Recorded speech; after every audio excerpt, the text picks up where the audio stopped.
Retour dans le passé pour jeter un coup d'œil sur l'histoire de l'archipel des îles de Banda Neira.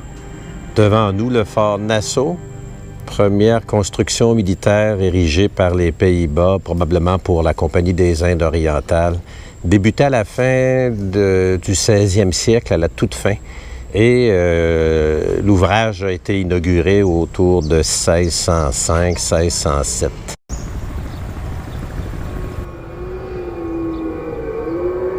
Faute de fonds publics suffisants, le fort Nassau a bien piètre allure, on le voit de visu. Des ruines, bref,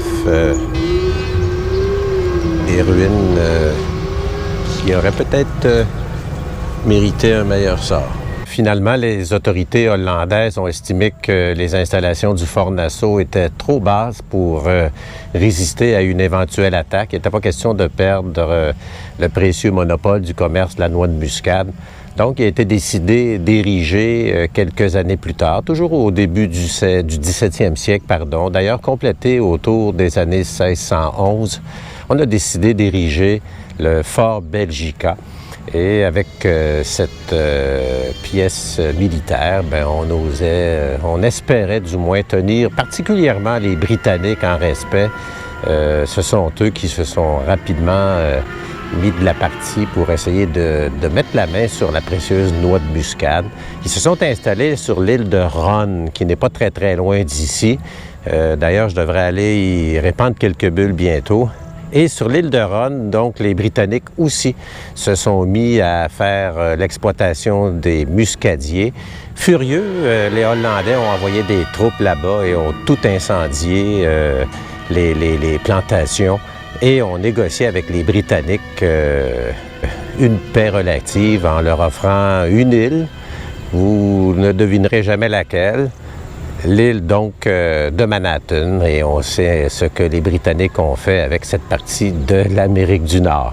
Alors, avec ça, la Compagnie des Indes orientales espérait bien avoir la paix et le monopole, mais les Britanniques sont partis avec des plans et en ont mis en terre du côté du Sri Lanka, et finalement ont réussi à briser quand même le monopole.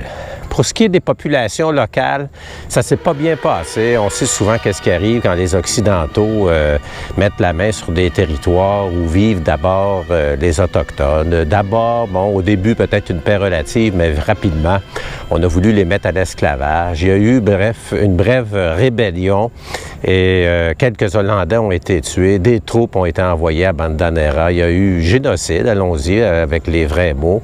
Et avec ça, il y a les populations locales qui ont fui sur une autre île assez éloignée, l'île de Ke, K-E-Y. Et sur cette île, donc, ils se sont refait une vie. Mais on raconte que les premiers Occidentaux à s'y être aventurés ont été très, très, très mal reçus. Si jamais vous visitez cette île, il y a des grottes avec des ossements humains qui peuvent être aperçus. De tout ça, deux mots au sujet du Portugal, parce que c'est ce pays, le premier, qui a visité la région et donc ont foulé le sol à Banda Neira, les Portugais, mais ils n'ont pas voulu investir les sommes nécessaires pour s'approprier le territoire.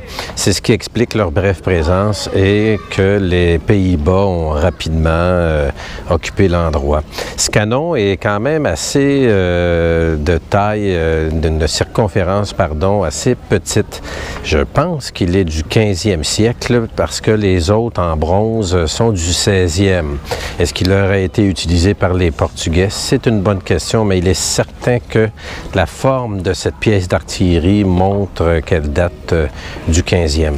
En conclusion, Banda Neira est une archipel très isolée du reste de l'Indonésie et c'est probablement ce qui explique pourquoi le gouvernement n'a pas injecté les sommes nécessaires pour préserver l'histoire de cet endroit qui fut quand même le centre de l'univers au 17e siècle, pardon. Et on retrouve donc, faute d'intérêt gouvernemental, des pièces d'artillerie qui traînent ça et là sur l'île. Vous avez ce canon du 16e siècle en bronze qui est dans le port, tout simplement placé comme vous le voyez. D'autres pièces d'artillerie se retrouvent ça et là aussi sur l'île, alors que sans doute dans un autre pays, ça aurait été regroupé dans un musée.